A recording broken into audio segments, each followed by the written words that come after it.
पढ़ते हैं कक्षा 9 के विज्ञान के अध्याय नंबर 1 को, जो कि है हमारे आसपास के पदार्थ। पदार्थ किसे कहते हैं? पदार्थ वह है जो स्थान घेरता है तथा जिसमें द्रव्यमान होता है, या वे सारी चीजें जिसमें आयतन एवं द्रव्यमान हो उसे पदार्थ कहते हैं। इसका मतलब हुआ कि किसी चीज को पदार्थ कहने के लिए उसमें आयतन होना चाहिए और साथ ही साथ द्रव्यमान होना चाहिए। अब हम देखते हैं कि द्रव्यमान क्या होता है। द्रव्यमान किसी वस्तु में उपस्थित द्रव्य की संपूर्ण परिमाण को उस वस्तु का द्रव्यमान कहते हैं। अर्थात साधारण भाषा में किसी वस्तु का जो वजन होता है उसे ही उसका द्रव्यमान कहते हैं। आयतन किसी पदार्थ द्वारा घेरे हुए स्थान को आयतन कहते हैं। इसका मतलब है कि कोई भी पदार्थ आप कहीं भी देखो वह कुछ स्थान घेरती है, उसे हम लोग क्या कहते हैं? उसका आयतन कहते हैं। हमें यहाँ पर एक और चीज पढ़ना है, वह है मात्रक। मात्रक क्या होता है? तो किसी भी भौतिक राशि को मापने के लिए हम जिस राशि का उपयोग करते हैं उसे हम मात्रक कहते हैं। मात्रक की परिभाषा क्या है? किसी भी वस्तु की मात्रा को मापने का जो साधन होता है उसे हम मात्रक कहते हैं। एसआई मात्रक विश्व स्तर पर जिस मात्रक का हम लोग प्रयोग करते हैं उसे हम एसआई पद्धति का मात्रक कहते हैं। इसका फुल फॉर्म होता है स्टैंडर्ड इंटरनेशनल सिस्टम। एसआई पद्धति द्वारा कुछ भौतिक राशियों के मात्रक जिन्हें हमें याद कर लेना है वह इस प्रकार है। तापमान केल्विन, लंबाई मीटर, संहति यानी कि मात्रा का जो एसआई मात्रक है वह है केजी, भार न्यूटन, आयतन मीटर क्यूब, घनत्व किलोग्राम प्रति मीटर क्यूब, दाब पास्कल। आधुनिक वैज्ञानिकों ने पदार्थ को 2 प्रकार से वर्गीकृत किया है, भौतिक गुणधर्म के आधार पर तथा रासायनिक गुणधर्म के आधार पर। इस अध्याय में हम भौतिक गुणधर्म के आधार पर पदार्थ के वर्गीकरण को पढ़ेंगे। पदार्थ का भौतिक स्वरूप। सभी पदार्थ अति सूक्ष्म कणों से बने होते हैं। यह कण इतने सूक्ष्म होते हैं कि इन्हें हम नंगी आंखों से नहीं देख सकते। उदाहरण के लिए यदि आप पोटेशियम परमैंगनेट के थोड़े से क्रिस्टल को पानी में डालते हैं तो ये पूरे पानी को रंगीन बना देता है। इसी प्रकार यदि हम डेटॉल की थोड़ी सी मात्रा को पानी में डालते हैं तो ये पूरे डेटॉल को गंध वाला बना देता है। नेक्स्ट टॉपिक है पदार्थ के कणों के अभिलाक्षणिक गुण। अर्थात जो पदार्थ के कण होते हैं उसमें बहुत सारे गुण पाए जाते हैं।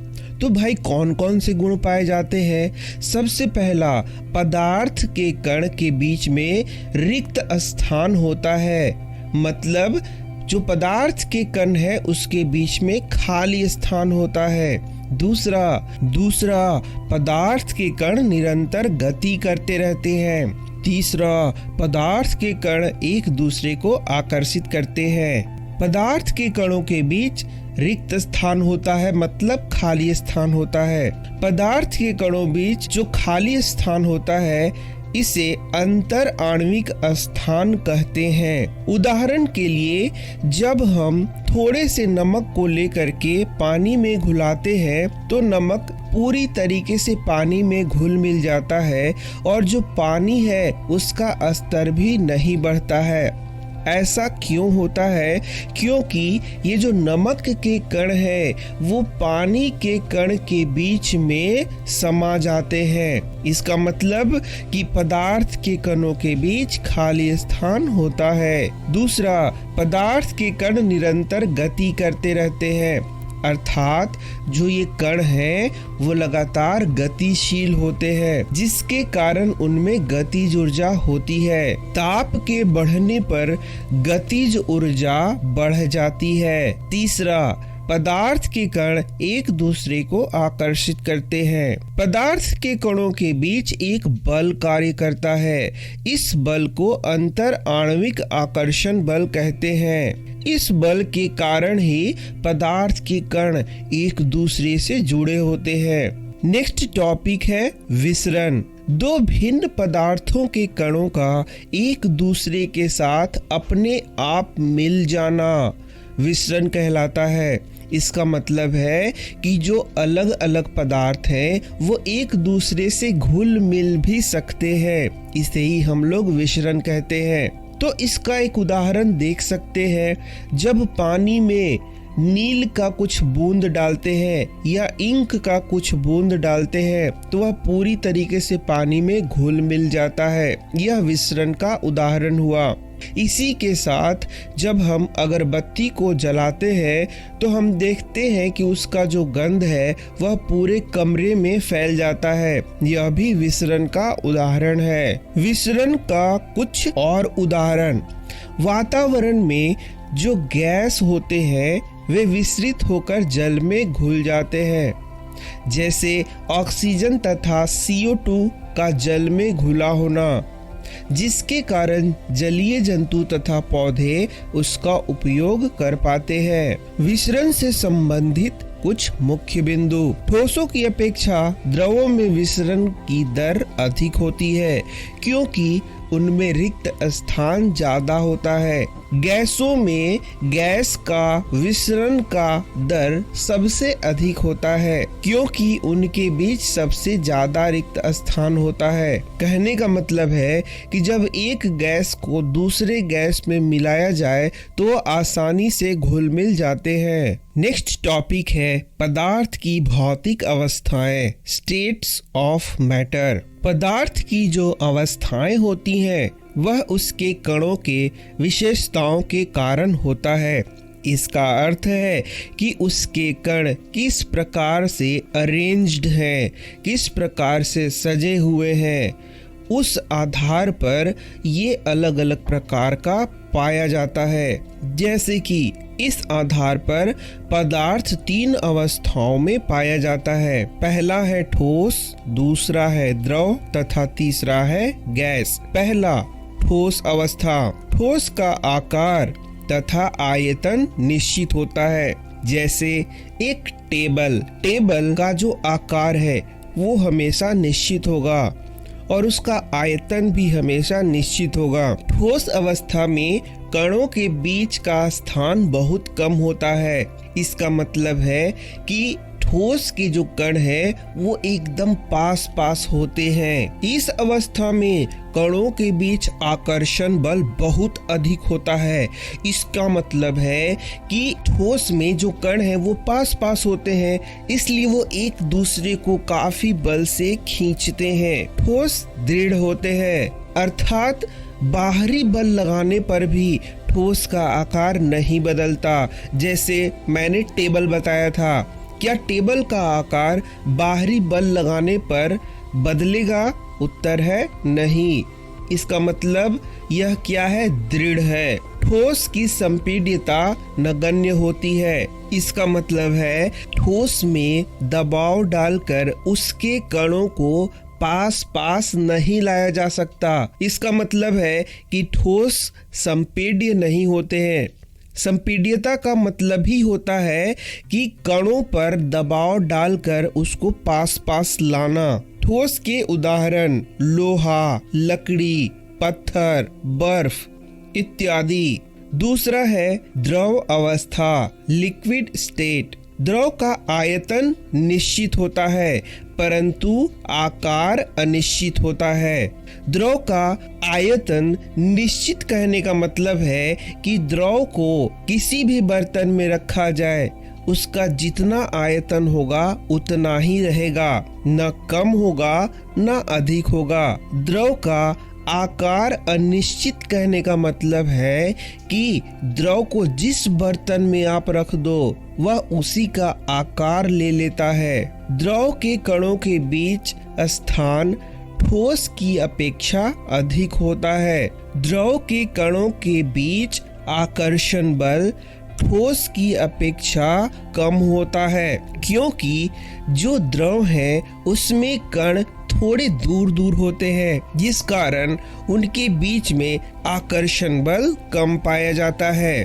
द्रव के कणों की गति का दर ठोस की अपेक्षा अधिक होता है। द्रव का एक और विशेष गुण होता है कि इसमें बहने का गुण पाया जाता है। द्रव तरल होते हैं। द्रव का उदाहरण जल, दूध, पारा इत्यादि। गैसीय अवस्था, गैस का आयतन एवं आकार दोनों अनिश्चित होता है। इसका मतलब है कि गैस को जिस पात्र में भी रखा जाए वह उस पात्र का ही आयतन ले लेता है, मतलब उस पात्र में पूरे तरीके से फैल जाता है और उसी का आयतन भी ले लेता है और उसी का आकार भी ले लेता है। गैसीय अवस्था में कणों के बीच का जो स्थान है वह ठोस तथा द्रव दोनों अवस्थाओं के अपेक्षा बहुत अधिक होता है। इसका मतलब जो गैस के कण हैं वो काफी दूर दूर होते हैं। गैसीय अवस्था में कणों के बीच का आकर्षण बल बहुत कम होता है। अब यह क्यों कम होता है? क्योंकि गैस के कण बहुत दूर दूर होते हैं, इस कारण से उनके बीच बहुत कम आकर्षण बल लगता है। इस अवस्था में कणों की गति का दर बहुत अधिक होता है। यही कारण है कि गैसों के कण सभी दिशाओं में अनियमित रूप से गति करते रहते हैं। गैस को जिस बर्तन में रखा जाता है उसके दीवारों पर ये दाब लगाते हैं। गैस में भी द्रवों की भांति बहने का गुण होता है। गैसों की संपीड्यता ठोसों और द्रवों की अपेक्षा बहुत अधिक होती है। इसका मतलब है कि गैस को बहुत ज्यादा दबाया जा सकता है। गैस का उदाहरण है वायु। पदार्थ के बीच रिक्त स्थान का बढ़ता हुआ क्रम ठोस, द्रव, गैस। पदार्थ के कणों के बीच आकर्षण बल का बढ़ता हुआ क्रम गैस, द्रव, ठोस। कणों के बीच गतिज ऊर्जा का बढ़ता हुआ क्रम ठोस, द्रव, गैस। गैसों की संपीड्यता ठोसों और द्रवों की अपेक्षा बहुत अधिक होती है और यही कारण है कि गैस के अत्यधिक आयतन को भी एक कम आयतन वाले सिलेंडर में संपीड़ित करके यानी कि दबाव डाल करके भरा जा सकता है। उदाहरण के लिए द्रवीकृत petroleum gas, liquefied petroleum gas, इसका उपयोग घरेलू ईंधन के रूप में किया जाता है। इसी प्रकार ऑक्सीजन सिलेंडर तथा वाहनों में प्रयुक्त किया जाने वाला संपीड़ित प्राकृतिक गैस, कंप्रेस्ड नेचुरल गैस भी इसी का उदाहरण है। पदार्थ का अवस्था परिवर्तन। एक ही पदार्थ विभिन्न अवस्थाओं में रह सकता है। उदाहरण के लिए जल ठोस, द्रव और गैस तीनों अवस्था में पाया जाता है। ठोस 0 डिग्री सेल्सियस से कम ताप पर यह ठोस के रूप में पाया जाता है, यानी कि बर्फ के रूप में पाया जाता है। द्रव कमरे के ताप पर यानी कि लगभग 25 डिग्री सेल्सियस पर यह द्रव यानी पानी के रूप में पाया जाता है। गैस 100 डिग्री सेल्सियस से अधिक ताप पर यह वाष्प के रूप में पाया जाता है। इस प्रकार हमने देखा कि जल तीनों अवस्थाओं में मिलता है। पदार्थ का अवस्था परिवर्तन। पदार्थ का अवस्था परिवर्तन 2 प्रकार से कराया जा सकता है। पहला ताप में परिवर्तन के द्वारा, दूसरा दाब में परिवर्तन के द्वारा। ताप में परिवर्तन के द्वारा अवस्था परिवर्तन। ठोस अवस्था से द्रव अवस्था में बदलना। जब किसी ठोस को गर्म किया जाता है तो वह ऊष्मा का अवशोषण करता है, जिससे उसका ताप बढ़ता है। ताप बढ़ने के कारण ठोस के कण स्वतंत्र होना शुरू हो जाते हैं। ठोस का ताप बढ़ाते रहने पर एक स्थिति ऐसी आती है कि ठोस द्रव में बदलने लगता है। गलनांक मेल्टिंग पॉइंट, जिस तापमान पर ठोस पिघलकर द्रव बन जाता है वह इसका गलनांक कहलाता है। जैसे बर्फ का गलनांक 273.16 केल्विन होता है। गलने की प्रक्रिया यानी ठोस से द्रव अवस्था में परिवर्तन को संगलन भी कहते हैं। संगलन की प्रसुप्त या गुप्त ऊष्मा, इसको समझने के लिए हम एक उदाहरण लेते हैं। इस उदाहरण में हम बर्फ को गर्म करते हैं यानी कि उसमें ऊष्मा देते हैं। जब बर्फ में ऊष्मा दिया जाता है तब भी उसका ताप में कोई बदलाव नहीं देखा जाता। ऐसा इसलिए होता है क्योंकि वह सारा ऊष्मा बर्फ से पानी में बदलने में खर्च हो जाता है। चूंकि यह ऊष्मा देखा नहीं जा सकता इसलिए इसे गुप्त ऊष्मा के नाम से भी जाना जाता है। इस प्रकार की ऊष्मा को संगलन की प्रसुप्त या गुप्त ऊष्मा लैटेंट हीट के नाम से जानते हैं। संगलन की प्रसुप्त या गुप्त ऊष्मा की परिभाषा, वायुमंडलीय दाब पर 1 केजी ठोस को उसके गलनांक पर द्रव में बदलने के लिए जितनी ऊष्मीय ऊर्जा की आवश्यकता होती है उसे संगलन की प्रसुप्त या गुप्त ऊष्मा कहते हैं। द्रव अवस्था से गैसीय अवस्था में बदलना, जब द्रव को ऊष्मीय ऊर्जा दिया जाता है तो द्रव के कण तेजी से गति करते हैं। एक निश्चित तापमान पर पहुंचकर कणों में इतनी ऊर्जा आ जाती है कि वे एक दूसरे के आकर्षण बल को तोड़कर स्वतंत्र होना शुरू हो जाते हैं। इस तापमान पर द्रव गैस में बदलना शुरू हो जाता है। क्वथनांक बॉइलिंग पॉइंट, वायुमंडलीय दाब पर वह तापमान जिस पर द्रव उबलने लगता है उसे इसका क्वथनांक कहते हैं। जल का क्वथनांक 373 केल्विन होता है या 100 डिग्री सेल्सियस होता है। वाष्पीकरण की गुप्त ऊष्मा, इस परिभाषा को आपको याद कर लेना है। वायुमंडलीय दाब पर 1 केजी द्रव को उसके क्वथनांक पर वाष्प में बदलने के लिए जितनी ऊष्मीय ऊर्जा की आवश्यकता होती है उसे वाष्पीकरण की प्रसुप्त ऊष्मा या गुप्त ऊष्मा कहते हैं। यहाँ से एक प्रश्न आपके एग्जाम में पूछा जाता है। 373 केल्विन तापमान पर वाष्प के कणों की उसी तापमान पर पानी के कणों की अपेक्षा अधिक ऊर्जा होती है, ऐसा क्यों? इसका उत्तर है ऐसा इसलिए होता है क्योंकि वाष्प के कणों में वाष्पीकरण की गुप्त ऊष्मा के रूप में अतिरिक्त ऊष्मा अवशोषित कर ली जाती है। इस प्रकार हमने देखा कि पदार्थ को गर्म करके अथवा ठंडा करके उसके अवस्था में परिवर्तन किया जा सकता है। ताप के द्वारा किसी पदार्थ की अवस्था में परिवर्तन को हम इस प्रकार देख सकते हैं। ठोस अवस्था को गर्म करते हैं तो द्रव अवस्था, द्रव को गर्म करते हैं तो गैसीय अवस्था में बदलता है।